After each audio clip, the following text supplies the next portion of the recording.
여러분 안녕하십니까? 수요 잡담 시간이 돌아왔습니다. 지난주까지 2주간에 이어서 2주간 동안 우리는 모세오경은 정말 모세가 썼을까? 라는 제목으로 수요 잡담을 진행했습니다. 오늘부터는 이제 앞으로 몇 주가 될지 모르겠는데 상당히 긴 기간이 될 것 같습니다. 유대인의 눈으로 읽어본 예수의 비유라는 그런 주제로 수요 잡담을 진행하겠습니다. 유대인의 눈으로 읽어본 예수의 비유. 아마 이 영상을 보시는 대부분은 그리스도인일 것입니다. 기독교인이겠죠. 가톨릭 교인이거나 아니면 개신교인이거나 뭐 정교의 교인은 별로 없을 테고요.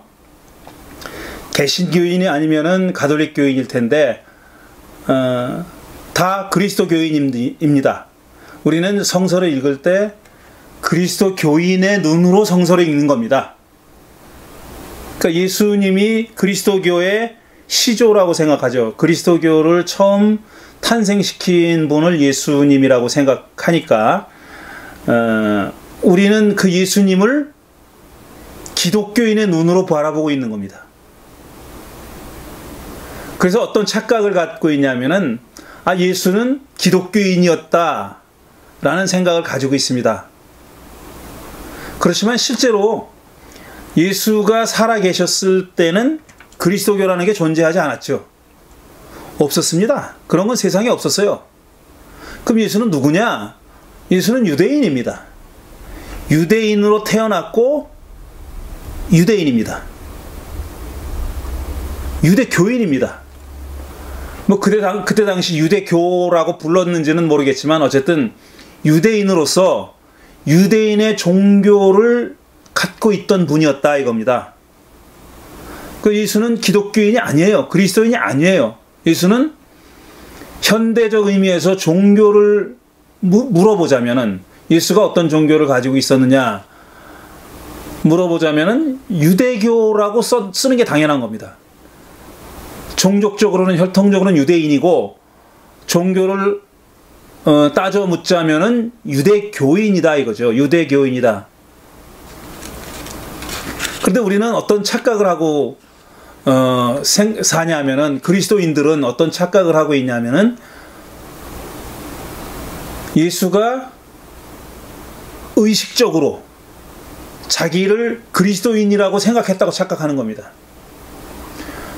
물론 후대에 예수님이 죽고 부활하신 후에 몇십 년 후에 그리스도인이라고 불리웠던 자들이 있었어요.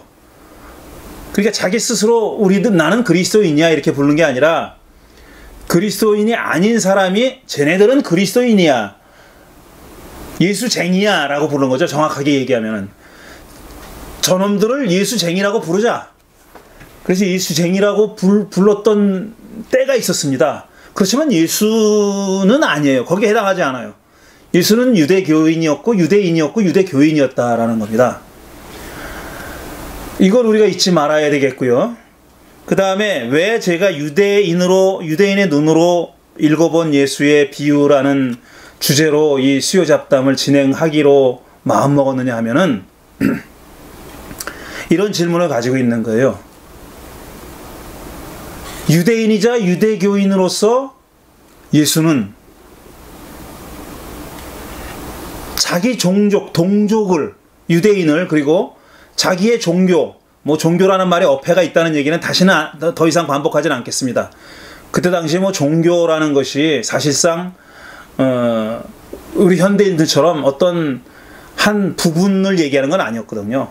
종교라는 면으로 보면 종교라는 측면에서 보면 기독교인이다 불교인이다 이게 아니라 그 사람이 믿고 있는 일종의 어떤 신념 같은 거였거든요. 그러니까 내 삶에 있어서 한 부분이 아니라 내 삶의 전체를 어떤 그 영향을 주고 규정하는 어떤 그런 정신 체계, 가치 체계 이런 것이었거든요. 그러니까 종교라는 말로 담기는 크죠, 너무. 어쨌든 종교라고 생각했을 때 종족적으로는 유대인이고 종교적으로는 그리스도인이 아니라 유대교인이었다 이겁니다. 그리스도 교인이 아니라 유대교인이었다라는 얘기, 그걸 먼저 말씀드리고, 그래서 예수는 자기 스스로가 유대인이자 유대교인이었는데, 역사적 예수는 그렇죠. 그건 부인할 수 없는 사실이에요. 무슨 다른 종족도 아니었고, 그 다음에 어떤 다른 종교를 가지고 있는 사람도 아니었고, 그 다음에 종교의 어떤 그 경계나 종교가 다양한 종교의 어떤 경계선을 넘어서는 어떤 보편적인 그런 종교를 가지고 있던 사람도 아니었습니다. 예수는 철저하게 유대인이자 유대교인이었단 말이에요. 근데 유대인이자 유대교인이었던 예수가 바라본 자기 동족, 유대인, 그리고 자기의 종교, 이건 어떤 눈으로 바라봤을까 하는 겁니다. 우리가 지금 생각하는, 예수가 그렇게 바라봤을 것이라고, 그런 시각을 가졌을 거라고 생각하는 그것과 똑같았을까? 아니면 차이가 있을까? 다를까? 하는 그런 질문을 갖게 된 거죠. 그런데 우리가 지금 가지고 있는 이 성경, 특히 신약 성경 복음서를 보면은 이 유대인과 유대교인에 대해서 굉장히 부정적인 견해를 가지고 있습니다. 유대인과 유대교인을 쉽게 얘기하면 나쁘게 생각하고 나쁘게 얘기합니다. 부정적으로 얘기해요. 비판적으로 얘기하고 부정적으로 평가합니다. 그러니까 유대인이라는 말이 등장하면은 그 복음서를 좀 알고 있는 사람은 그 다음에 나올 말이 긍정적인 말일지 부정적인 말일지 짐작할 수가 있는 겁니다. 유대교파 중에 하나인 바리새파나 아니면 사두개파나 아니면은 유대교의 어떤 중요한 역할을 했던 제사장들이나 율법학자들이나 서기관들이나 이런 사람들이 등장하잖아요. 복음서에 등장하면은 복음서를 좀 아는 사람은 그들이 등장하면 이거 별로 좋지 않은 얘기가 나오겠거니 하고 예상할 수 있습니다. 그리고 그 예상은 대부분 맞아떨어집니다. 유대인, 유다 사람, 그러니까 유대 사람, 또 바리새파, 사두개파, 아니면 제사장, 율법학자, 서기관, 산헤드린 의회원, 이런 사람들이 등장하면은 그런 사람들이 등장하는 얘기는 다 긍정적인 그런 평가를 받지 못하는 얘기들이 대부분이에요. 한마디로 얘기하면은 복음서 기자들은 마태, 마가, 누가, 요한 할 것 없이, 그리고 나중에 사실은 바울은 색깔이 좀 다르긴 합니다. 그렇지만 바울도 넓은 의미에서는 여기 포함되는데, 유대교에 대해서 또 유대교의 어떤 분파들, 각 분파들에 대해서, 바리새파, 사두개파는 분파들에 대해서 부정적으로 얘기합니다. 제 질문은 이겁니다. 정말 예수가 유대교에 대해서 그렇게 부정적인 입장을 가지고 있었을까 하는 겁니다. 있었다면, 그런 입장을 취하고 계셨다면은 어느 정도 부정적이었을까? 그 부정적인 것도 정도 차이가 있지 않습니까? 아주 부정적인 사람도 있고, 대체적으로 부정적이지만 또 어떤 긍정적인 측면도 인정하는 사람이 있고, 또 그 긍정적인 측면이 부정적인 측면보다 더 많다고 생각할 수도 있고, 이 스펙트럼이 굉장히 넓습니다. 그런데 복음서가 유대교에 대해서 얘기할 때, 유대인에 대해서 얘기할 때 과연 어떤 방식으로 얘기하냐면은, 어떤 식으로 얘기하냐면은 굉장히 부정적으로 얘기합니다. 근데 과연 그게 역사적 사실일까 하는 겁니다. 정말 기원 후 1세기 예수님 시대에 유대교의 여러 분파들이 그렇게 예수로부터 부정적인 평가를 받을 정도로 나빴나? 문제가 심각했나? 또 이 사람들에게 나쁜 영향을 미쳤나? 하는 게 궁금한 겁니다. 그런데 사실상 제가 아직까지 접해본 이 신약 성경을 이해하기 위해서, 알기 위해서 접해본 다양한 이 서적들, 학술 서적들은 거기에 대해서 큰 문제를 제기하지 않습니다. 그러니까 복음서가 유대교에 대해서 또 유대인들에 대해서 가지고 있는 그런 비판적이고 부정적인 시각에 대해서 별로 문제를 제기하지 않아요. 그랬을 거다라고 생각하는 겁니다. 그리고 예수님이, 그리고 복음서 기자는 굉장히 상당히 명백하게 자신의 부정적인 입장을 드러냅니다. 그런데 우리가 늘 얘기하듯이 복음서 기자가 가지고 있는 견해가 반드시 예수의 견해는 아니에요. 또 예수가 그렇게 말씀하고 행동했다라고 복음서 기자가 전한다 할지라도 그게 반드시 예수님이 그렇게 했다고는 볼 수 없어요. 그렇게 볼 수 없는 경우가 다분히 있습니다. 그건 예수님의 입장이라기보다는, 예수의 입장이라보다는 복음서 기자의 입장인 경우가 왕왕 있다는 말이죠. 그러니까 자기 입장을, 복음서 기자가 자기 입장을 예수에게 투영한 경우가 있다는 얘기입니다. 복음서 기자의 입장은 확고합니다. 유대인들과, 유다 사람들과 유대교의 각 분파들에서 굉장히 부정적이에요. 그런데 잘 읽어보면은 또, 그리고 잘 읽어보면 하기 전에 복음서 기자는 예수도 그와 똑같은 입장을 가지고 있었다, 그런 시각을 가지고 있었다라고 얘기합니다. 그런데 복음서에 나와 있는 이야기들을 잘 읽어보면은 예수가 정말 복음서 기자들처럼 그렇게 유대교의 각 분파에 대해서 부정적이었을까 하고 의심해 볼 만한 근거들이 있어요. 근데 그리스도교 계통의 신약성서 학자들의 제가 아직까지 읽어본 바에 의하면은 그런 점을 아주 논리적으로 정확하게 지적한 사람이 별로 없어요. 많지가 않아요. 저는 별로 접해보지 못했어요.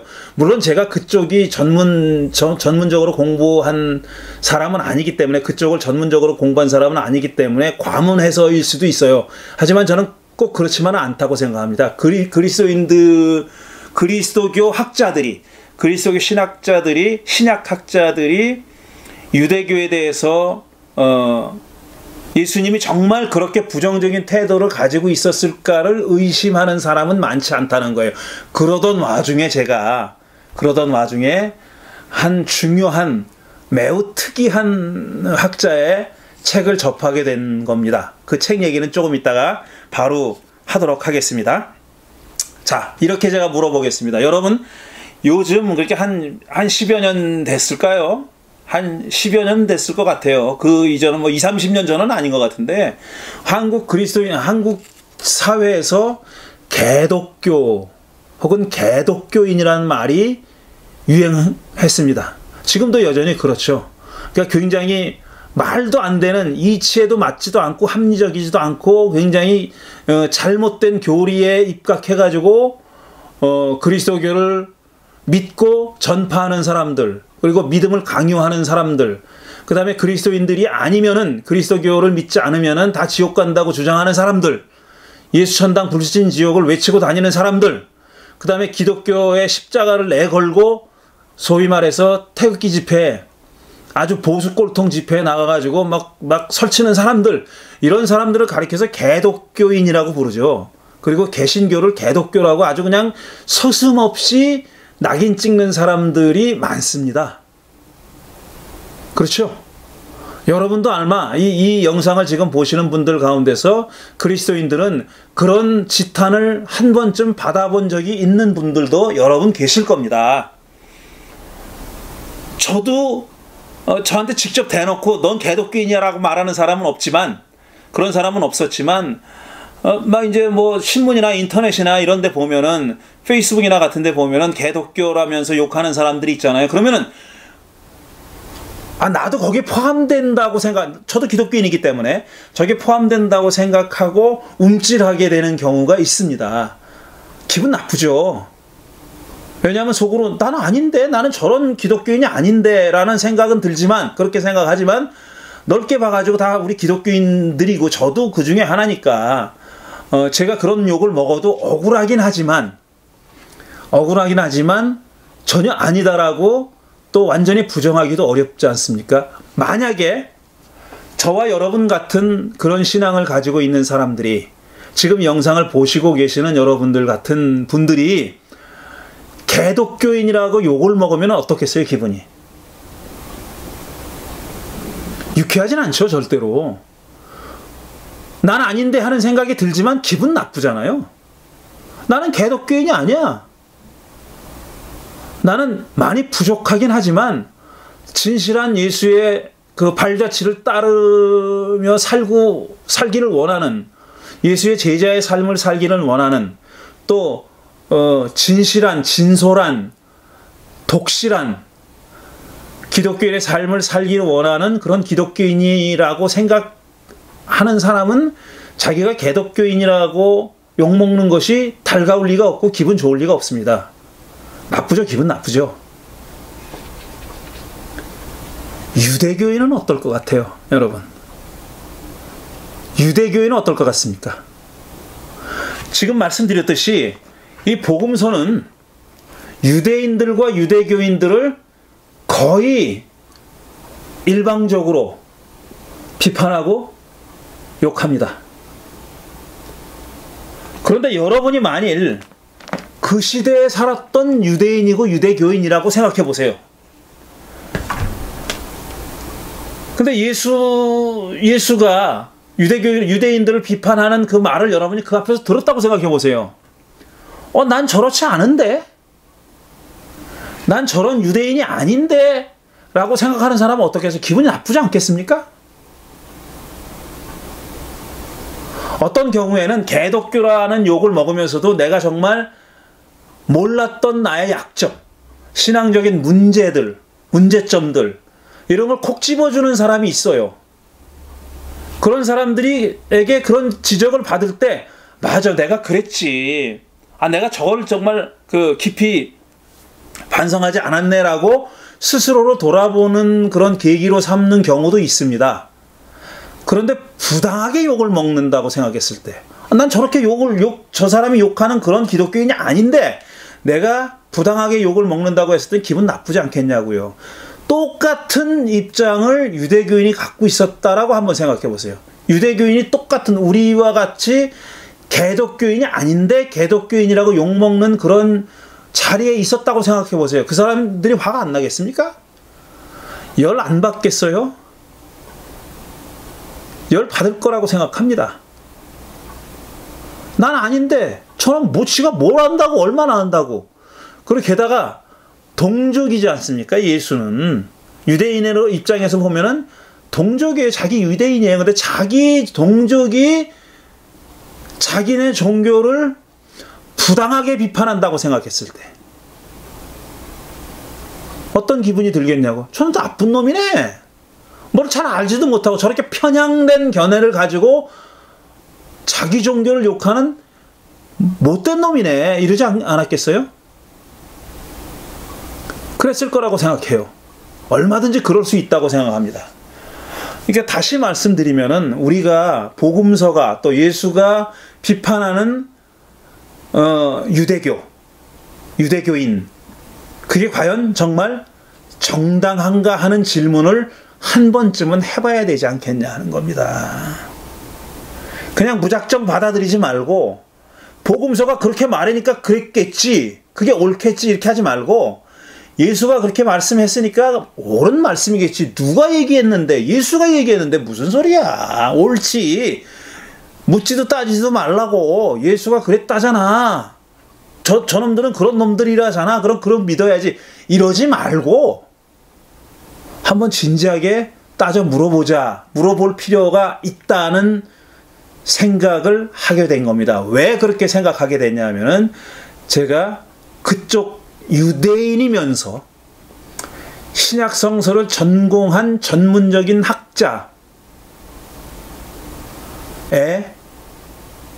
책을 접하기 전에는 저도 그런 일반적인 생각을 가지고 있었어요.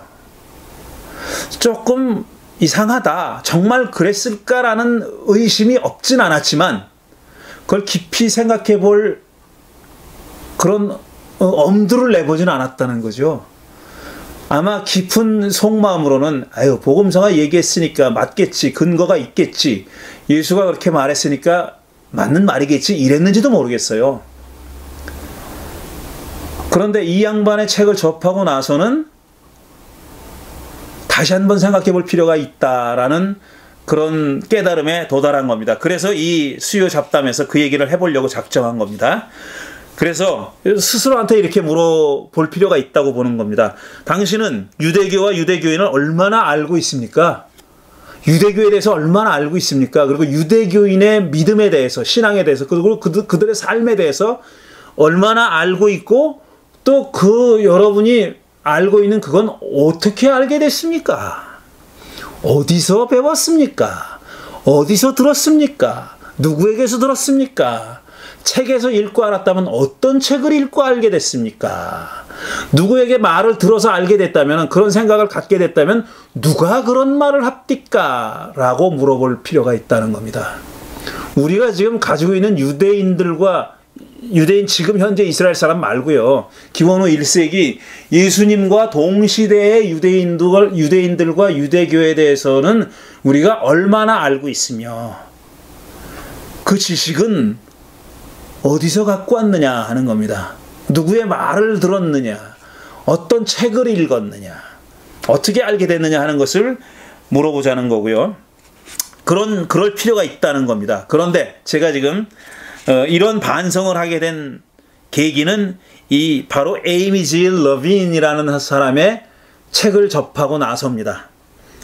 지금 두 가지 책을 제가 여러분께 보여드리는데요. The Misunderstood Jew라는 책이 있어요. 제가 지금 가지고 있는 책입니다. The Misunderstood Jew, 오해된 유대인, 그러니까 오해받고 있는 유대인들이 이렇게 오해를 받고 있다는 얘기고, 표지 그림은 당연히 나사렛 예수입니다. 이 에이미 질 러빈이라는 사람은, 러빈이라는 성은 레위 지파, 레위 사람, 리바이트라 그러잖아요. 레위인 사람. 거기서 온 겁니다. 레빈이라는 사람은, 그러니까 러빈이라는 그 라스트 네임을, 성을 가지고 있는 사람은 자기 조상이 레위 지파다라고 생각하는 사람이에요.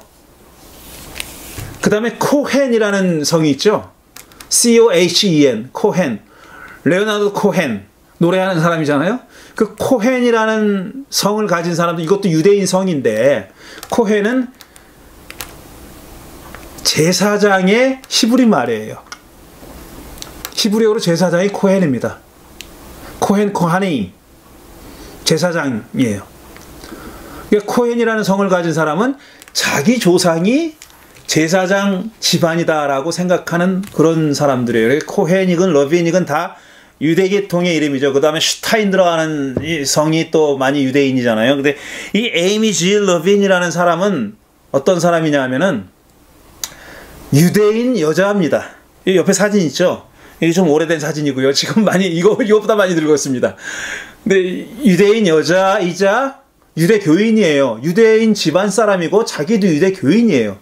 그런데 이 사람이 살았던 동네에 가톨릭 교인들이 많았대요. 이 사람이 어렸을 때 자란 동네에 가톨릭 교인, 매사추세츠래나 그런데요. 가톨릭 교인이 많이 사는 동네에서 살았고, 자기 어렸을 때, 그러니까 어렸던 시절에, 유아 시절에, 아이 때 자기 친구들이 가톨릭 교인들이 많았고, 그 친구들을 따라서 가톨릭 교회 미사도 가보고 했던 사람이에요. 그 성탄절 노래 부르는 것도 좋아하고 뭐 그랬답니다. 근데 이 사람은 유대교인 집안 사람이거든요. 그래서 어렸을 때부터 그리스도교, 특히 가톨릭과의 접촉이 꽤 있었던 분이에요. 근데 그게 계기가 됐는지 어쩐지 모르지만 뭘 전공을 했냐 하면은 신약성서를 전공했어요. 신약성서를 전공해가지고 미국의 유수의 신학대학원에서 신약을 가르칩니다. 근데 그리스도인이 아니에요. 근데 사실 미국 신학대학원에서는 신약이나 구약을 가르치지만 자기가 불가지론자이거나 난 무신론자라고 그렇게 얘기하는 사람들이 꽤 있습니다. 꽤 여러 사람이 있어요.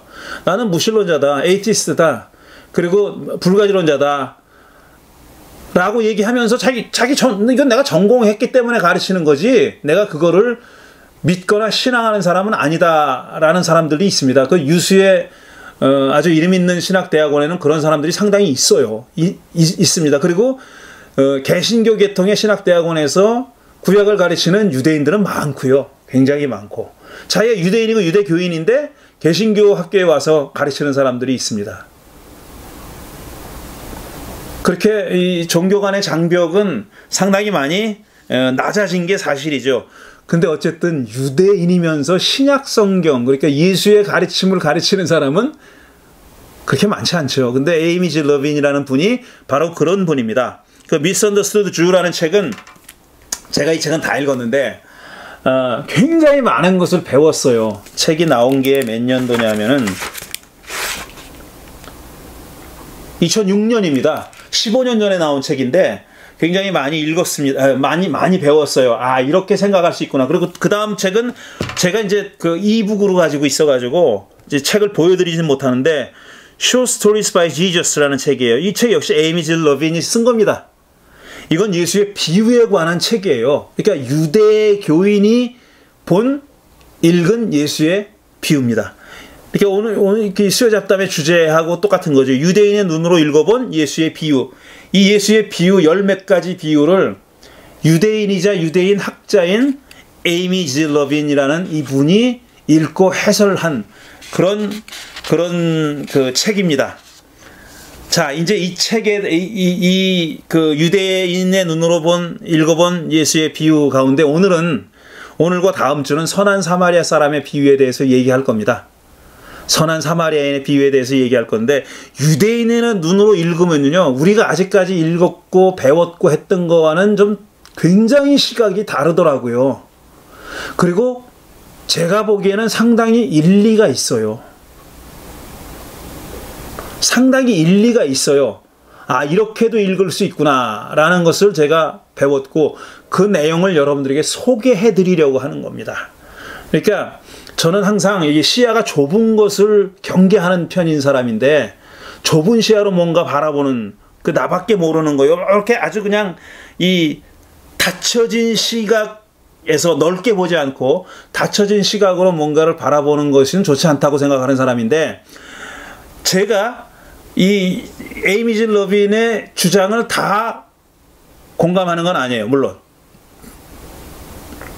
다 공감하진 않아요. 다 동의하지도 않고 이건 좀 무리한 얘기라고 여겨지는 대목들도 많이 나옵니다. 그 얘기도 이제 차차 할 텐데요. 이 비유를 여러 개의 비유를 지금 앞으로 살펴볼 거거든요. 할 텐데 어쨌든 저도 그렇고 또 제가 접해본 그리스도교 계통의 신약 성서학자 또 비유를 해설한 학자들의 연구에서는 찾아보지 못했던 그런 내용들을 많이 알게 됐어요. 그래서 이런 게 필요하다고 생각해서 여러분들께 말씀드리려고 하는 겁니다. 근데 이 에이미 지 러빈이 주장하는 바가 여러 가지인데 이분의 여러 가지 주장 중에 제가 가장 그 공감하는 내용이 하나 있는데 그게 뭐냐면은 저는 전곡을 찔렀다고 생각해요. 진짜 전곡을 찔렀다고 생각하는데 이런 겁니다. 자, 요즘은 웬만한 미국에 있는 신학 대학원에서는요 그리스도교 말고 다른 종교에 대한 과목들도 있습니다. 저는 구약을 공부하는 학생이었는데 제가 학교 다닐 때 구약을 공부하는 학생이지만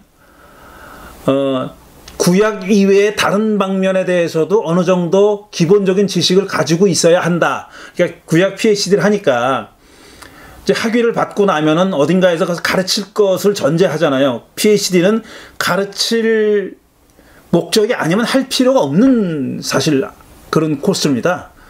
뭐 교양으로 PhD 할 필요는 없는 거예요. 그리고 사실 이건 제 개인 생각이지만 목회를 할 사람은 굳이 PhD를 안 해도 돼요. 왜냐하면 좁게 공부하는 거니까 그거는. 근데 그 분야에 대해서 이제 칼리지급 이상의 학교에서 가르칠 생각이 있는 사람들이 PhD를 하는 겁니다. 그래서 미국 사람들은 PhD를 한다 그러면은 PhD를 받겠다고 공부를 하는 사람은 당연히 학교에서 가르치는 것을 전제하고 있어요. 가르치려고 하는 거예요. 그런데 이제 요즘 대학이나 미국의 대학이나 신학 대학원의 사정이 어떠냐면은 이 각 세밀한 전공의 교수들을 다 하이어하기 힘든 거예요. 왜냐하면 돈이 없으니까. 신학교들이 다 가난하거든요. 이제 교세가, 그리스도교 교세가 확 이제 꺾이고 있으니까, 줄어들고 있으니까, 하얀 곡선을 그리고 있으니까 신학교도 가난해집니다. 그래서 신학교에 돈이 없어요. 그러니까 그런 다양한 주제를 깊이 공부한 교수들을 다 채용할 수가 없는 거예요. 그러다 보니까 자기 전공과 아닌 과목을 가르쳐야 될 필요도 있습니다. 그리고 신학대학원과 학부가 같이 있는 그런 학교들이 있잖아요. 대학이 있고 그다음에 대학에 신학대학원이 있는 그런 학교들에서는 때로는 신학대학원 교수들이 학부 학생들을 가르쳐야 하는 경우도 있어요. 그러면은 근데 학부 학생들이 내가 전공한 구약이면 구약, 신약이면 신약의 그 전공 특이한 분야를 알고 싶어 하겠어요? 그게 아니잖아요. 일반적으로 교양으로 가르치는 거지 않습니까? 종교학을 전공하지 않는 사람이라도 들어야 될 여러 가지 이유 때문에 들어야 하는 사람들한테 가르치는 거예요. 그런 학생들한테. 그러니까 자기 전공이 아닌 거를 가르쳐야 되는 경우가 많아요. 그래서 제 그 지도 교수였던 분은 그 일반 대학에서 가르칠 때 일본 불교를 가르쳤대. 자기가 유대인이에요. 유대인이고 유대교인이고 유대인 학자고 구약성서 학자인데, 히브리 바이블 학자인데 자기가 학부 학생들한테 일본 불교를 가르쳤대. 일본 선불교로. 제가 그 얘기를 듣고 얼마나 황당했는지 모릅니다. 이상하게 보니까 일본 불교에 대해서 좀 알아요, 이 양반이. 그래서 이상하다 어떻게 이렇게 불교를 알까 했는데 알고 보니까 자기가 그걸 가르친 적도 있다 그러더라고요. 이렇게 되거든요. 그러다 보니까 이제 자기가 전공 아닌 과목들도 기본적으로 몇 과목을 들어야 하는 게 있습니다. 그래 저도 불교 과목을 들었고, 그 공부할 때 불교 과목을 들었고, 그 다음에 일반 종교사 과목을 들었어요. 신약 과목도 2과목 들었고 그랬습니다. 그러니까 이 에이미 질 러빈의 주장은 뭐냐면은, 신학대학원에서도 그렇게 불교든지 이슬람교든지 뭐든지 다른 종교든지 종교사든지 히스토리 리리전이든지 이런 거를 들으라고 한다. 왜냐하면은 그런 기본적인 종교에 관한, 아니면 이웃 종교에 대한 기본적인 이해, 지식을 가지고 있어야 한다고 믿기 때문에 신학생들한테, 그러니까 목사가 될, 신부가 될 그런 학생들한테 그런 걸 가르치는 건 이해한다. 그런데 왜 신약을 공부할 사람한테 신약 시대와 동시대의 유대교에 대해서는 그렇게 가르치지 않느냐 하는 거예요. 굉장히 오버랩되는 게 많아요. 신약 성서와 1세기의 1세기의 유대교와 굉장히 오버랩되는 게 많습니다. 실제로 바울도, 베드로도, 야고보도, 요한도, 뭐 세례자 요한도, 심지어는 예수까지도 유대인이고 유대교인이었잖아요.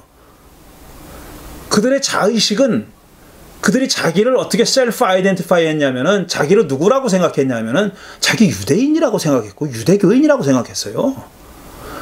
그리스도교라는 새로운 종교를 내가 믿게 됐다, 그리고 개종했다, 이런 생각이 없었다니까요. 그들은 자기들이 지금 유대인이라고 생각하고 그렇게 믿고 그렇게 복음을 전했고 그렇게 죽었습니다. 그렇다면은 신약성서를 좀 깊이 공부하려고 하는 사람한테 필수적으로 가르쳐야 될 것은 동시대의 유대교가 뭘 믿었느냐 하는 거 아니냐는 거예요. 저는 150% 맞는 말이라고 생각했어요. 우리 이 양반이 그렇게 얘기할 때까지는 그런 생각을 가지고 있지 않았어요. 저도 그게 궁금해가지고, 사실 뭐 제가 언젠가도 소개했지만 여러 사람들의 그 당시에 그 그리스도교에 대해서 관심을 가지고 있는 유대교 학자에 대해서 그런 사람들이 꽤 있습니다. 버클리에도 있어요. 꽤 여러 분 있는데 유명한 사람들이 있어요. 그 사람들의 책을 사서 읽었던 이유는 뭐냐 하면은 그게 궁금했기 때문이에요. 근데 이 에이미 질 러빈은 뭐라고 얘기하냐면은 그걸 가르쳐야 된다는 거예요. 그걸 가르치지 않으니까, 그러니까 신약을 공부한다고 하면서 1세기, 2세기 유대교에 대해서 너무 무식하니까 예수도 복음서도 잘못 읽고 있는 점이 많다라는 게 이 양반의 주장입니다. 그리고 자기가 유대인으로서 신약 성서를 가르치는 사람이니까 자기는 그 일을 하겠다라는 거예요. 그러니까 유대인의 눈으로 신약 성서를 이해하고 해석하는 작업을 하겠다라고 그렇게 생각하는 그런 학자입니다.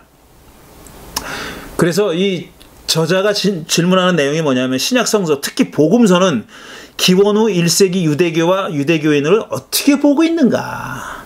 어떻게 인식하고 있는가? 그리고 그 시각은 과연 옳은가 하는 거예요. 정당한가? 객관적인가? 적절한가? 뭐라고 서술을 해야 될지 모르겠어요. 이게 한마디로 fair하냐 이겁니다. 복음서와 예수가 그 당시 유대교를 바라본 시각이 fair한 시각이냐 아니면은 굉장히 편향된 시각이냐 이런 걸 따져볼 필요가 있다는 게 이 양반의 주장이고 이 양반의 주장은 뭐냐면은 결론은 뭐냐면 fair하지 않다는 겁니다. fair하지 않다라는 거예요. 근데 어떻게 fair하지 않으냐 어떤 점에서 그러냐 하는 것을 이 책과 아까 얘기한 그 Short Stories by Jesus라는 비유에 관한 연구서가 설명하고 있어요. 이 비유에 관한 얘기가 이 책 안에도 조금 있습니다. 조금 있는데 본격적으로 비유에 대해서 설명하고 있는 책은 바로 Short Stories라는 책입니다. 그 책의 내용을 가지고 몇 가지 지금 비유에 대해서 뽑아서 얘기하려고 하는 겁니다. 자, 그러면 이 저자가 에이미 질 러빈이 어떤 점에서 지금 페어하지 않느냐, 유대교를 바라본 시각이 페어하지 않느냐 하는 것을 한 7가지 정도로 정리하고 있는데 그걸 소개해 드리겠습니다. 첫째로 뭐냐면은 기독교인이 갖고 있는 지금 현재 기독교인들도 과연 그래서 그때 그들의 복음서의 영향을 받아서 이런 그 선입견을 편견을 가지고 있다는 겁니다. 오해하고 있다는 얘기인데 어떤 내용이 있냐면 첫째로 유대교는 지킬 수 없는 율법의 짐을 사람들에게 지운다. 이런 겁니다. 그러니까 율법이라는 거 아무리 인간적인 노력을 진짜 초인적인 노력을 해도 글자 그대로 다 지킬 수 없는 거다. 유대교는 그런 불가능한 짐을 사람들에게 지워놓고 있다. 그리고 예수의 말에 따르면 지는 쏙 빠져나갔다. 이렇게까지 얘기했죠.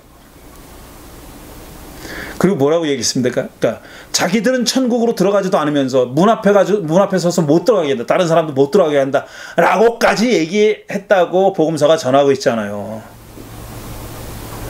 그러니까 지금 우리들이 여러분도 그런 생각을 가지고 있을 거예요. 그런 얘기도 많이 들었을 테고 그 수많은 율법 조문을 인간이 다 글자 그대로 지키는 것은 불가능하다. 따라서 율법의 의로 구원을 얻는다는 것은 말도 안 되는 개소리다. 이런 거 목사들한테 들어보셨죠? 그런 얘기. 저는 분명히 여러분들께 말씀드립니다. 저는 그런 얘기 한 적 없습니다. 저는 유대교가 왜 유대교를 그렇게 비판하고 비난하는 이유 중에 이렇게 사람들에게 지킬 수 없는 율법의 징을 강요한다. 그래서 안 된다. 율법을 다 지키려고 하면 죽을 힘을 써서 노력해도 결국은 다 지키지 못한다. 따라서 유대교에는 구원이 없다. 이런 말 해본 적 없습니다. 그건 맞는 말이 아닙니다. 그거는 지금 바울도 그렇게 얘기한 게 아니고 예수도 그렇게 얘기한 게 아닙니다. 절대 그거는 상관없습니다. 그거는 유대교와 상관없어요. 그러니까 유대교에 대해서 가지고 있는 첫 번째 오해가 유대교는 지킬 수 없는 율법의 짐을 사람들에게 지운다라는 오해입니다. 유대교 그렇지 않다는 거예요. 그러면서 또 이 저자가 뭐라고 지적하냐면 그 율법은 기독교인들도 하나님의 말씀이라고 받아들이고 믿고 있는 구약 성서에 나오는 거다. 그러니까 율법을 그렇게 율법의 짐을 지우고 있다라는 말이 사실이라면 기독교도 거기서 자유롭지 않다는 얘기입니다. 이렇게 얘기하면 물론 그리스도인들은 아주 보수적인 그리스도인들은 무슨 소리야. 그래서 예수님이 오신 건데 율법의 의가 아니라 믿음의 의로 구원받는다는 거 아니야. 이렇게 주장하잖아요. 율법의 의와 믿음의 의가 서로 그렇게 양립할 수 없는 either or 양자택일이라면은 그래서 후자를 선택하는 게 맞다면은 구약성경 떼버려야지. 그러면은 구약성경 없애버려야죠. 다 다 지나간 흘러간 노래인데, 율법을 지켜야 한다는 게 흘러간 노래인데 무슨 그걸 지금 우리도 여기 다 들어있어요. 구약과 신약. 분량으로 보면 구약이 3이면 신약이 1이에요. 3배나 많아, 3배나. 그런 책을 왜 이렇게 무겁게 들고 다니냐고. 그럴 필요 없는 거죠. 그러니까 이거는 편견이고 오해입니다. 그래서 사도행전, 그렇게 오해할 만한 근거가 신약성서에 다 있다는 겁니다. 사도행전 15장 10절을 보면은, 그런데 지금 여러분은 왜 우리 조상들이나 우리가 다 감당할 수 없던 멍에를 제자들의 목에 메워서 하나님을 시험하는 것입니까? 이거 예루살렘 종교회의에서 얘기된 내용입니다. 바울더러 이방인들을 선교하라고 허락하면서, 그러니까 이방인을 선교할 때 할례의 짐을 지우지 말기로 작정하면서, 그렇게 결정하면서 한 얘기예요. 우리 조상들이나 우리가 다 감당할 수 없던 멍에라 그랬어요. 이거 봐. 율법은 멍에야. 유대교는 그렇게 멍에, 그런 질 수 없는, 사람으로서 질 수 없는 멍에를 사람들에게 짐 지우는 나쁜 종교야. 라는 주장을, 그런 이해를 가지고 있다는 겁니다. 그리스도인들이 대부분. 여러분도 거기서 자유롭지 않을걸요, 아마. 그리고 마태복음 11장 28절에서 30절 보면 우리가 유명한, 잘 아는 구절입니다. 수고하고 무거운 짐을 진 사람은 모두 내게로 오시오. 내가 그대들을 쉬게 하겠소. 나는 마음이 온유하고 겸손하니 내 멍에를 메고 내게 배우시오. 그러면 그대들은 마음의 쉼을 얻을 것입니다. 내 멍에는 편하고 내 짐은 가볍습니다. 예수님이 이렇게 말씀하셨는데, 여기서 짐이 율법을 지키는 것이라는 말은 이런 반구 없습니다. 우린 그렇게 생각하는 거예요. 기독교인들은. 그렇게 짐작하는 거예요. 예수님이 지금 멍에를 얘기하셨을 때 그건 율법의 멍에다, 율법의 짐이다라고 짐작하는 거예요. 왜냐하면 우리가 그런 선입견을 이미 가지고 있단 말이에요. 유대교? 그건 사람이 질 수 없는 짐을 지게 만드는 종교지. 이런 이해를 가지고 있으니까 이 구절도 이 짐과 멍에를 율법의 짐, 율법의 멍에라고 생각하는 겁니다. 그런데 본문에는 그런 내용이 없어요. 없는 거를 만들어낸 겁니다. 그러니까 이 짐과 그런 멍에가 뭐냐? 그건 따져 물어야 할 거지 우리가 전제하고 들어가야 될 게 아니다는 겁니다. 전제할 수 있는 게 아니다. 이건 율법을 지키는 일이다라고 전제해서는 안 된다라는 겁니다. 그 다음에 두 번째로, 예수 시대의 모든 유대인들은 로마 제국을 무찌를 전투적 메시아를 원했다. 그렇지만 예수는 그와는 달리 평화의 길을 가르쳤다. 따라서 배척당했다. 유대인들은 예수를 배척했는데 그 이유가 뭐냐면은, 자기들이 전통적으로 믿고 있는 메시아 상은 어떤 상이냐 하면은, 로마의 외적의, 로마라고 하는 외적의 지배로부터 그들을 쳐부수고, 전투적입니다. 쳐부수고 자기들을 해방시킬 메시아라고 믿었기 때문에 그런 노력을 하지 않았던 예수를 배척한 거다. 심지어는 가룟 유다도 왜 예수를 배반했냐 하면은, 자기는 그렇게 믿고 따랐는데, 혁명의 리더로 믿고 따랐는데, 혁명의 리더는커녕 자기가 십자가에 달려 죽을 거라고 얘기하니까 열받아가지고 배신했다, 팔아먹었다, 이렇게 주장합니다. 성경을 보면 그렇게 짐작할 만한 근거는 쥐꼬리만큼도 없습니다. 유다가 왜 예수를 배신했는지는 아무도 몰라요. 유다가 말한 바가 없어요. 그런데 유대인들이 그렇게 믿었으니까, 그런 전투적인 메시아를 기다리고 있었다고 믿으니까 유다가 거기에 편승했다라고 그냥 치부해버리고 마는 겁니다. 어떤 근거가 있어서가 아니라.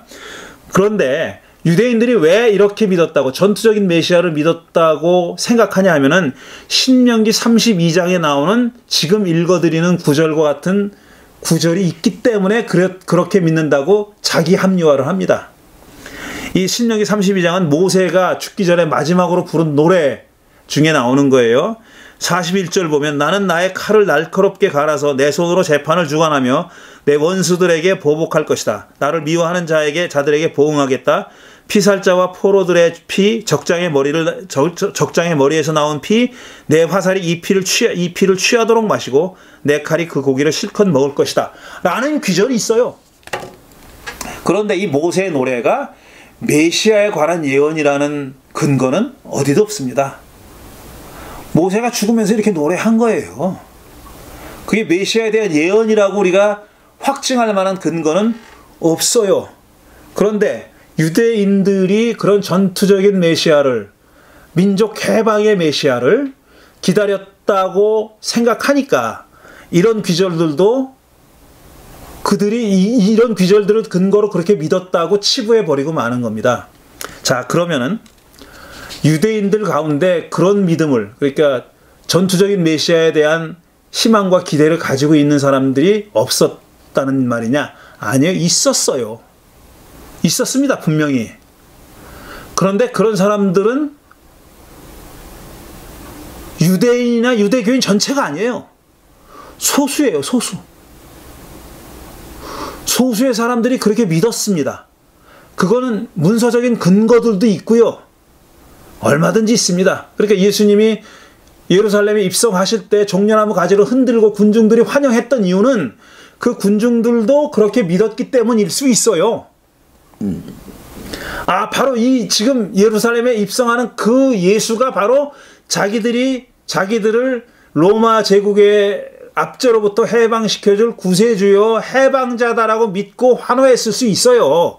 그런데 모든 유대인이나 모든 유대교인들이 그렇게 믿었던 것은 아니다라는 얘기예요.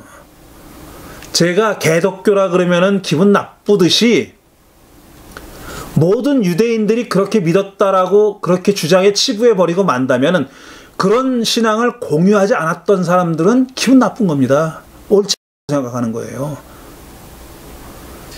근데 우리 기독교인들은 뭐라고 생각하냐면은 유대인들이 다 그랬다고 생각하는 거예요. 어떤 종파의 구분 없이 바리새든 사두개든 제사장이건 뭐든 간에 다 그렇게 믿었다고 그렇게 착각하고 있는 겁니다.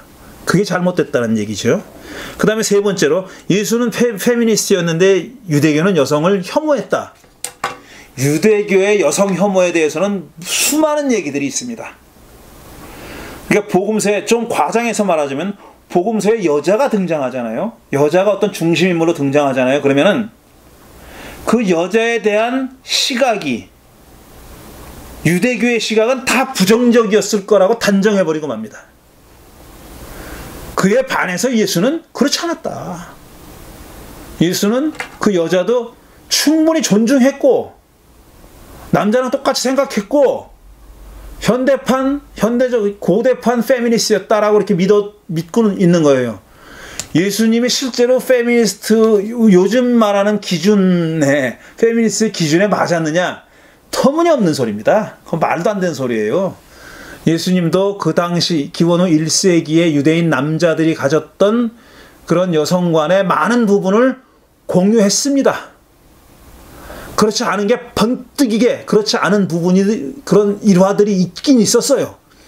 그렇지만 그 일화들을 근거로 해가지고 예수님이 페미니스트였다라고 주장하는 것은 굉장히 너무 나간 주장입니다. 그런데 더 문제인 주장은 뭐냐면은 이런 예수에 반대하고 적대했던 유대교는 몽땅 차별 없이 이놈이나 저놈이나 할 것 없이 죄다 다 반페미니스트였다. 여성 차별주의자였다. 이것도 말이 안 된다는 얘기입니다. 이것도 사실이 아니다라는 얘기죠. 자, 그 예로 요한복음 4장 9절을 보면은 사마리아 여인이 나와요. 사마리아 여자가 예수께 말하기를 선생님은 유대 사람인데 어떻게 사마리아인 여자인 나에게 물을 달라고 하십니까? 하였다. 그 다음에 괄호 안에 표준세 번역은 괄호에 넣었어요. 유대 사람은 사마리아 사람과 상종하지 않기 때문이다. 왜 괄호 안에 들어가 있냐면 어떤 사본에는 이 대목이 없기 때문에 그렇습니다. 그래서 이 구절을, 이 문장을 괄호 안에 집어넣은 겁니다. 선생님은 유대 사람인데 어떻게 사마리아인 여자인 나에게 물을 달라고 하십니까? 이거는 남녀 차별을 전제하고 있는 말이죠. 어떻게 유대인 남자가 사마리아인 여자인 나에게, 유대 사마리아를 빼고도 남자가 여자에게 물을 달라고 하느냐라고 물어본 거예요. 그럼 그렇게 하면 안 된다라는 얘기죠. 그건 신분의 격차가 너무나도 크기 때문에 천한 나에게 물을 달라고 해서는 안 된다. 나한테 말을 걸어서도 안 된다. 이런 뜻이 함유되어 있다는 겁니다. 유대인들은 이랬는데 사마리아인들도 이랬는데 예수는 물을 달라고 하지 않았느냐. 그 장벽을 넘어선 분 아니냐. 이렇게 주장하는 거죠. 그래서 기원후 1세기에 유대인들과 유대교인들은 예외 없이 다 여성 차별주의자들이었다. 여성을 혐오했다라고 섣불리 생각하게 된다는 겁니다. 근데 사실은 그게 아니다라는 것이 이 에이미 질러빈의 주장입니다. 또 같은 얘기에서 연장해서 보면은 요한복음 4장 42절을 보면은 이렇게 돼 있어요. 그들은 그 여자에게 말하였다. 우리가 믿는 것은 이제 그대의 말 때문만은 아니요. 우리가 그 말씀을 직접 들어보고 이분이 참으로 세상의 구주임을 알았기 때문이요. 라고 얘기했다는 겁니다. 그러니까 지금 수가성의 남자가, 사마리아 땅에 있는 수가성의 남자가 이렇게 얘기한 겁니다. 이 사람이 이제 이 여자가 예수와 대화를 하다가 와, 이 예언자네 그러면서 동네로 뛰어들어가잖아요. 그래서 동네 사람 불러옵니다. 불러와가지고 막 이런 사람을 만났다 어쩌고 하니까 이 사람들이 몰려 나오죠. 몰려 나와가지고 대화가 좀 오간 다음에 남자들이 한 얘기예요. 진짜 우리가 이제 이 양반을 믿게 됐는데 그건 당신이 말했기 때문이 아니라 우리가 직접 말씀을 듣고 봤기 때문이다. 이거 남녀 차별이죠. 이 여자가 아니면 지들이 어떻게 예수 앞에 왔겠어요. 그런데도 불구하고 여자를 깔아뭉개는 거다. 이거는 너 때문이 아니다. 네가 잘나서가 아니야. 우리가 잘났기 때문이야. 이렇게 얘기하는 거죠. 이런 거 보면은 그 당시에 남녀 차별이 얼마나 심각했느냐 하는 겁니다. 여기서 그런 걸 읽어내고 그런데 예수는 그렇지 않다. 교회는 그렇지 않았다. 라고 주장한다는 겁니다. 둘 다 틀린 얘기예요. 예수가 현대적 기준의 페미니스트도 아니었고 초대교회가 남녀 차별이 없는 그런 공동체도 아니었습니다. 있었어요. 그리고 유대교는 죄다 여성을 혐오한 그런 종교였고 그런 종교인들이었다. 이것도 사실이 아닙니다. 이 저자는 다양한 근거를 들어서 그렇지 않았다라고 얘기하고 있습니다. 네 번째로 유대인들은 외부인들에게 오염되는 것을 피하려고 했지만 예수는 이에 개의치 않았다. 그러니까 소위 정결법이라는 거, purity law라는 게 있잖아요. 정결법, 정결례. 이게 있잖아요. 뭔가 부정한 것을 접했을 때, 부정한 것을 접하지 말아야 되고, 부정한 것을 접했을 때 그것을 되돌리는 방법들을 규정하고 있잖아요. 세세하게, 특히 레위기에 그런 세세한 규정들이 있지 않습니까? 유대인들은 그러니까 모든 자기로부터 낯선 것들, 외부인들이죠. 그러니까 외부인들, 어떤 낯선 것들을 접하는 것을 피하려고 했다. 왜냐하면 정결법을 어기는 거니까. 그런데 예수는 개의치 않았다. 무슨 죄인들과도 같이 식사를 했고 여자가 자기 옷 만지는 것도 개의치 않았고 이러면서 예수는 개의치 않았는데 이 유대인들은 말이야, 그 정결법이라고 하는 그 사소한 법들을 지키려고 사람을 무시하고 깔보고 배척했다라고 생각하고 있다는 겁니다. 그게 그리스도인들이 가지고 있는 유대교에 대한 오해인데 그건 꼭 그렇지 않다. 지금 우리가 읽으려고 하는 선한 사마리아인 비유도 그거죠. 강도 만나가지고 반쯤 죽어있는 사람들을 제사장과 레위인이 그냥 지나갔다 라고 하면서 왜 그냥 지나갔느냐? 그건 정결법을 어기지 않으려고 했다. 이렇게 주장하거든요. 그들이 제사장이고 레위인이었는데 정결법을 지켜야 되니까 그 사람들은 시체를 만지는 것은 부정해지는 거라고 규정되어 있으니까 이렇게 주장합니다. 그러면서 그들이 그렇게 정결법에 대해서, 그러니까 부정한 것을 접하는 것에 대해서 노이로제라고 할 만큼 그렇게 과민하게 그걸 지키려고 했다. 그렇지만 예수는 대범하게 그런 것들을 개의치 않았다. 라고 말하면서 사람 입으로 들어가는 것이 사람을 더럽히는 게 아니다. 사람에게서 밖으로 나오는 것이 더럽히는 것이다라는 그런 말씀까지 하셨다. 이렇게 얘기하는 거죠. 그 근거로 얘기하는 것이 뭐냐면 유대인들이 그렇게 노이로제적으로 정결법에 몰두하고 있었다라는 입증 증거로다 레위기를 주로 드는데, 레위기 21장 보면 이제 시신에 관한 얘기입니다. 이게 레위기 21장 1절을 보면 주께서 모세에게 말씀하셨다. 아론의 형통을 이어받은 제사장들에게 알려라. 너는 그들에게 다음과 같이 일러라. 제사장은 누구든지 백성의 주검을 만져 자신의 몸을 더럽히는 일이 없도록 하여라. 제사장은 누구든지 시체를 만져서 자기의 몸을 더럽히는 일이 없도록 하여라라고 이렇게 규정되어 있지 않느냐라는 거죠. 그러니까 선한 사마리아인 비유에서 제사장이 벌거벗고 반쯤 죽어있는 사람을 그냥 지나친 것도 이 법을 어기지 않으려고 그랬다라고 생각하는 겁니다. 그러니까 제사장에게는 사람의 생명을 살리는 일보다 정결법을 어기지 않는 것이 더 중요했다. 그들에게는 이렇게 딱 도장을 찍어버리는 겁니다.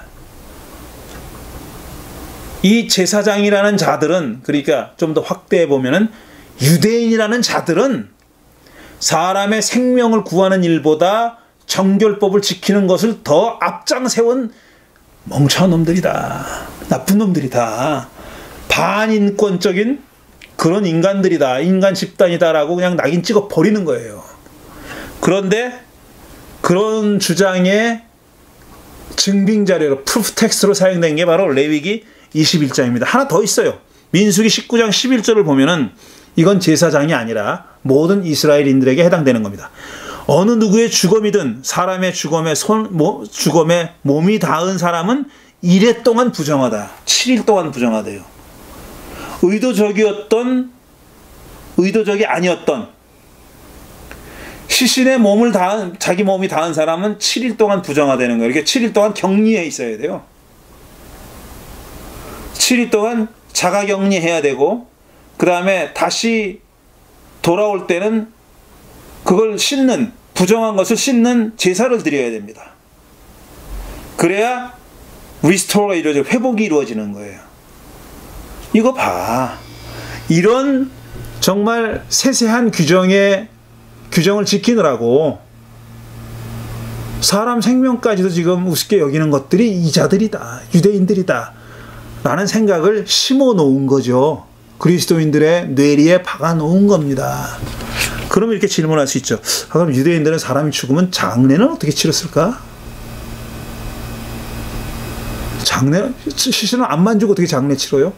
그러면은 이래 동안 부정할 각오를 하고 격리될 각오를 하고 시신을 만졌나?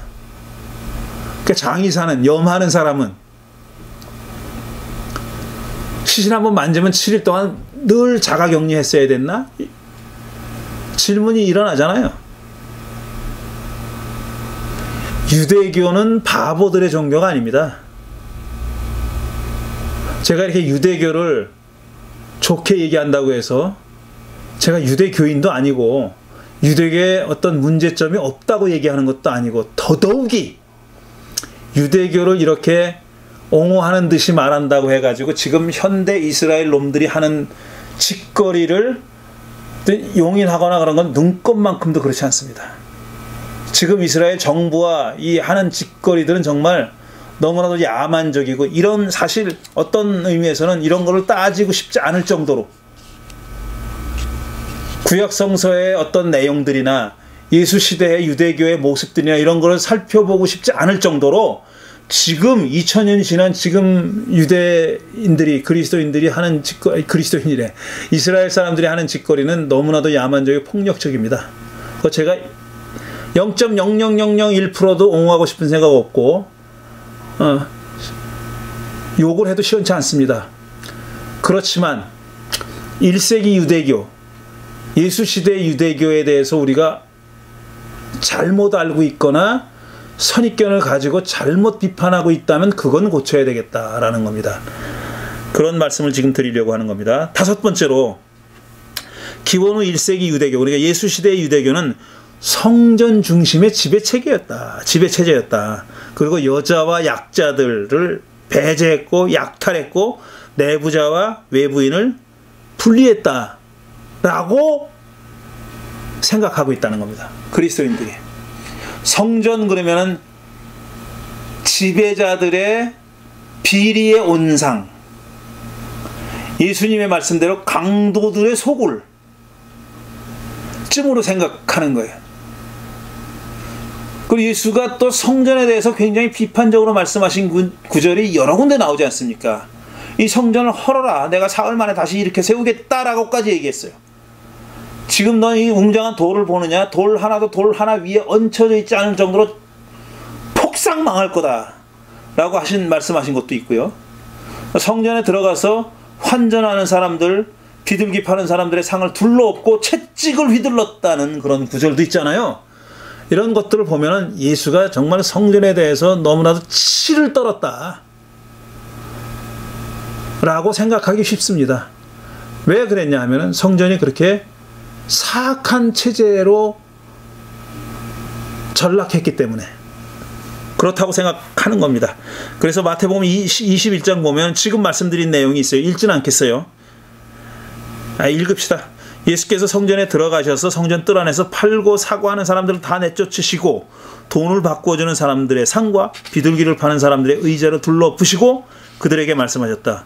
기록된 바 내 집은 기도하는 집이라고 불릴 것이다 하였다. 그런데 너희는 그곳을 강도의 소굴로 만들었다. 예수님이 이렇게 말씀하셨으니까 성전이 얼마나 사악한 체제였느냐 하는 겁니다.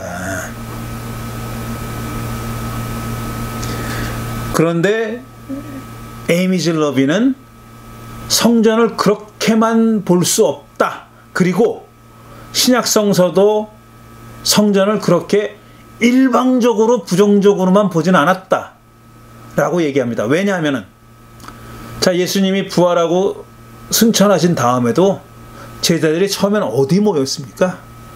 성전에 모였어요. 사도행전 보세요. 성전에 모였어요. 성전을 그렇게 100% 200% 사악한 체제라고 여겼다면 거기 근방에도 가지 않았겠죠. 근데 계속 성전에 모입니다. 이건 어떻게 설명할 건데? 라고 묻죠.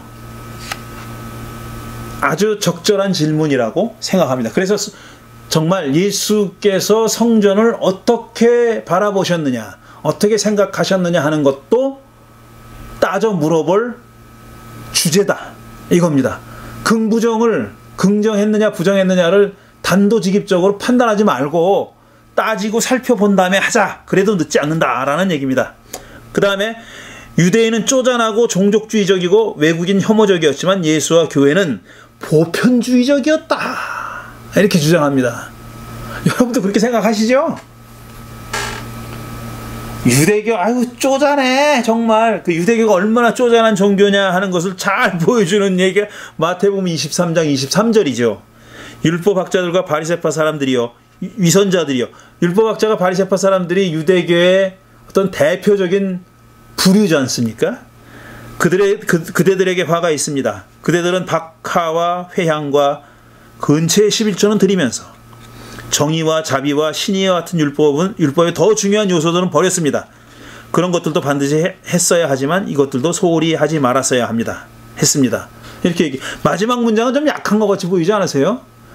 박하와 회향과 근처의 11조도 드려야 되지만 정의와 자비와 신의 같은 것도 소홀히 하지 말았어야 돼. 이 소홀히 하지 말고 어쩌고 할 문제입니까? 그걸 제일 앞장 세워야 됐습니다라고 말해야 됐을 것 같죠. 그런데 예수님이 그렇게 말하지 않고 앞에 것들도 반드시 했어야 했지만 뒤에 것들도 소홀히 하면 안 돼. 이거 뭐 부록처럼 붙여놓는 것 같잖아요. 우리 생각은 어때요? 박하회양 근처 국가집권 11조가 뭐가 중요해? 정의, 자비, 신의 이게 더 중요하지. 그 율법의 메인 팀인데 중요 주제인데 중심 주제인데 그걸 앞장 세우지 않은 걸 욕을 해야지. 둘 다 하라니 이게 무슨 말씀인가라는 생각이 들 정도잖아요. 근데 이 귀절에서 어쨌든 드러나는 것은 뭐냐면은 야 유대인 정말 쪼잔하네. 이것까지 11조로 걷어들이라고 혈안이 됐단 말이야. 요즘식으로 얘기하면은 웰페어 받는 이 미국의 복지금 받는 최저 생계비 받는 그것까지 11조 내라고 지랄하는 목사들하고 뭐가 달라 이렇게 생각하지 않습니까? 그런 생각이 안 들어요? 그런 생각이 들죠. 교회 어르신들이 많잖아요. 연세 드신 분들이. 근데 제가 처음 미국에 왔을 때 그런 말들을 많이 했습니다. 야, 교회들이 얼마나 형편없냐. 그 노인네들 웰페어 받는 것처럼. 그러니까 가난하기 때문에 나라에서 주는 돈이 있어요. 그것도 11조 내라고 강요한다는 겁니다. 그러면서 개독교, 그때는 개독교라는 말 안 썼지만 개독교라고 욕을 했었죠. 그랑 똑같은 얘기예요. 박하와 근체와 11조는 또 걷어들이면서 그 혈안에 돼 있으면서 정의, 자비, 신의 같은 거는 저버린다. 그것도 해라. 잊지 말고 해라. 이 정도는 아니다 이거죠. 그걸 제일 앞세워야 된다라고 얘기하는 거죠. 유대교와 유대교인들, 유대인들에 대해서 이런 선입견을 가지고 있다는 겁니다. 그리고 그런 선입견을 기독교인들이 가지고 있는 이런 선입견의 소스는 뭐냐면은, 오리진은 어디 있냐면은 신약성서에 있다는 거예요. 하기야 누가 유대교라는 종교에 대해서 아주 깊은 관심을 가지고 알아봐야 되겠다라고 연구하는, 스스로 책을 사서 연구하고 여러 가지 방법으로 연구하는 사람 빼놓고는 유대교에 관한 책을 누가 읽겠어요? 기독교인들이 왜 읽겠어요? 게다가 또 제 생각에 아마 불교에 관한 책을 관심 가지고 읽는 사람보다 유대교에 관한 책을 관심 가지고 읽는 사람들이 불교에 관한 관심을 가지고 불교 책 읽는 사람이 훨씬 많을 거예요 아마. 저 그거 나쁘다고 생각하는 게 아니에요. 필요하죠. 그런데 유대교에 관한 예수 시대의 유대교는 어땠을까라는 데 대한 궁금증을 가지고 그걸 조금이라도 공부해 보려고 하는 사람 많지 않다는 겁니다. 이 에이미 질 러빈의 주장이 그래요. 저도 100% 동감하는 내용이고, 심지어는 신약성서를 전문적으로 연구하는 사람들조차도 1세기, 2세기의 유대교에 대한 연구를 소홀히 하는 사람들이 많다. 그러면서 복음서를 이해하고 사도 바울을 이해하고 초대교회의 상황을 이해하려고 한다는 것은 에이미 질 러빈의 말에 의하면 어불성설이다. 말도 안 되는 거다라고 주장하는 겁니다. 그리고 기독교인들이 유대교에서 알고 있는 지식은 대부분 신약성서를 통해서, 신약성서라고 하는 매개를 통해서 알고 있는 지식이고, 그것도 신약성서를 깊이 읽고 알게 됐다기보다는 그걸 가지고 설교를 하는 목사들이나 성경 공부를 인도하는 인도자들을 통해서 알게 된 거다. 그러니까 몇 번이나 지금 이 굴절되는 겁니까? 1세기 유대교가, 기원후 1세기 유대교라는 사실이 있어요. 어떤 리얼리티가 있는 겁니다. 현실이 있어요. 근데 그거를 어떤 눈으로 바라보느냐 하면은, 일단 우리가 일반적인 기독교인들이 한 번 굴절된 시각은 뭐냐면 복음서, 신약성서가 1세기 기독교를 어떻게 지금 표현하고 있느냐 하는 것을 보고 아는 거예요. 그것도 성서를 아주 면밀하게 읽는 사람들이나 거기에 해당하는 거죠. 근데 사람들은 일반적으로 그것도 안 해요.